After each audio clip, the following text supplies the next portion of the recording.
I want to thank Teresa for inviting me to participate on this panel. As she knows, when she sent me the email containing the question for today, provoking today's comments, should education count? I had quite a strong reaction. This question bugs me. It bugged me from the beginning. Indeed, when posed to a faculty of education, should education count doesn't really seem like a question at all, or at best a rhetorical one. Would anyone here really answer this question with a no? Is Teresa testing us? In response to my own annoyance and difficulty with the question, I take up this challenge, and to the question, should education count, I offer a resounding no.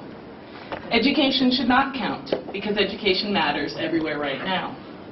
In my remarks today, I want to explore the contrast in this statement, both in terms of what is at stake in the two uses of the word education, but also in the difference between what counts and what matters. I do this with reference to the concerns that shape my own research, which is interested in the kind of teaching and learning that happens in community-based settings, often unsanctioned by any organizational framework or educational institution. I think that those of us in the most elite and socially sanctioned educational institutions have a great deal to learn from the way in which education looks and circulates in everyday and deinstitutionalized contexts. Should education count seems to me to be an anxious question. Not only is it a question of future probability, but it is at the heart a question of significance. As we ask about our own significance, we reveal an anxiety about it, about whether what we do matters to anybody. It is this anxiety that suggests a particular meaning for education in this question. We are not asking here about education as a broad set of experiences and practices. We are asking about education in the way we do it, in a faculty of education, in university institutions, in academic research. This is education with a big E. If we are truly curious about the significance of educational experience, of pedagogy, of teaching and learning, we need to spend less time worrying about our own significance and more time attending to how we might think education beyond the parameters of the school and the university, or more precisely to see the school and the university as inherently connected to and part of a larger community in which education with a small e is already happening and already counts. As we worry about the significance of the way we do education, big E, those in other fields are turning more and more to the questions of education that animate our work. Let me give you an example. In one of my two current research projects, I'm collaborating with faculty and students in fine arts and environmental studies on a research and artistic creation grant, at the core of which is the staging of an international site-specific art exhibition on the themes of land use and possible futures. This exhibition will be located in Markham, which has been the site of intense debate about the line that protects the greenbelt against encroaching suburban development. While my colleagues on this project do not have a relationship to the field of education, they have a strong sense of pedagogy as central to the work they are doing, and as central to the relational and situated aesthetics that characterize current approaches in contemporary art practice. Curators and contemporary artists are calling this a pedagogical or educational turn in contemporary art. Curator Irit Rogoff writes about this turn as a reimagining of cultural institutions like the museum or the art exhibition, where the pedagogical impulse is relational and situational, and thus acts as a force of deinstitutionalization. However, Rogoff is also nervous that the turn to education in contemporary art may itself become institutionalized, and thus stop us from turning. For Rogoff, it is our perpetual turning to the next thing, the new idea, the next encounter, which is the site of education. While she is speaking to curators and artists interested in the pedagogical potential of contemporary art, Rogoff's cautions against the institutionalization of such an approach speaks both to the limits of framing education in institutional terms, but also to the ways in which the reactionary dynamics fueled by our anxiety about significance can actually work against our interest in education. Instead of thinking about education in institutional terms, she asks, can we think of education as something that touches all the institutions of culture? Rogoff advocates for what she calls weak education, an approach she contrasts with strong, redemptive, missionary education.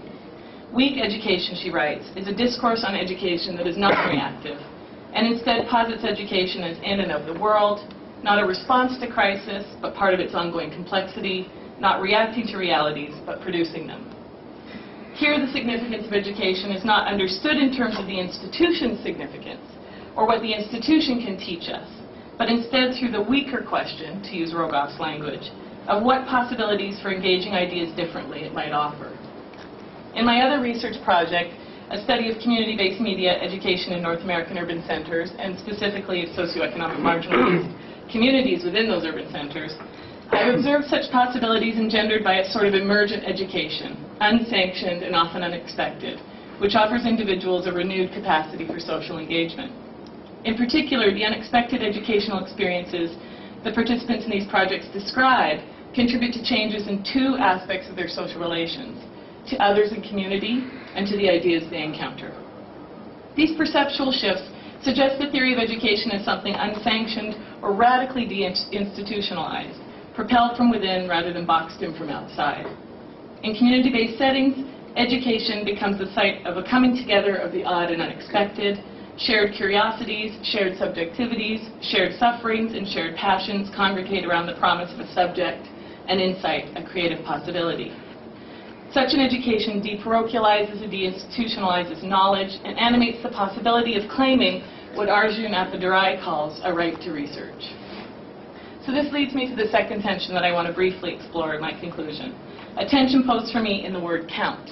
Should education count? While I understand the use of the word here to signal education's worthiness or significance, as a qualitative researcher, I am also sensitive to the ways in which such language implies a quantitative ontology, in which whether things count is what's most important about them. I want to resist such implications and trouble them. Who decides what counts?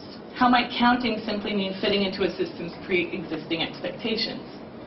Whether something counts seems an explicitly political and/or institutional concern.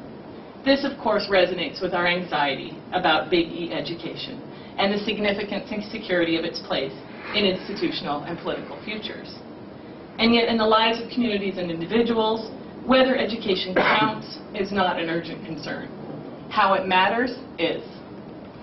Appadurai reminds us that only 50% of the world's population have access to some kind of post-secondary education, and only the top 20% of those actually have some choice about what that education looks like. In this context, Appadurai suggests that developing the capacity to document, to inquire, to analyze, and to communicate results must be understood as a human right, not just a privilege granted to those who enter our educational institutions. Like Rogoff, Appadurai is less interested in arguing about the state of institutions and the possibilities of their reform, and more interested in educational experiences that reach those who may never set foot in such institutions. Like Rogoff's suggestion that we deinstitutionalize our theories of education, that we allow education to keep turning, Appadurai argues that we must deparochialize our approach to research. Research, he argues, is not only the production of original ideas and new knowledge, as it is normally defined in academia and other knowledge-based institutions, it is also something simpler and deeper. It is the capacity to systematically increase the horizons of one's current knowledge and in relation to some task, goal, or aspiration. In this way, Appadurai clearly understands the function of research in pedagogical terms, as characterizing the ways in which education is lived by individuals and communities, and he suggests a wider terrain for understanding education's significance. Asserting the relevance of the right to research as a human right is not a metaphor. As Appadurai argues, without systematic tools for gaining relevant new knowledge, aspiration degenerates into fantasy or despair. It is an argument for how we might revive an old idea, namely that taking part in democratic society requires one to be informed.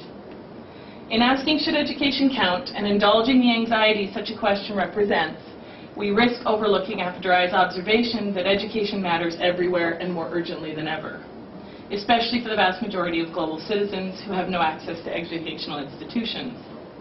If we become too preoccupied by an anxiety about our own significance, provoked by institutional politics, we also risk inadvertently participating in a re-institutionalization and re-parochialization of education.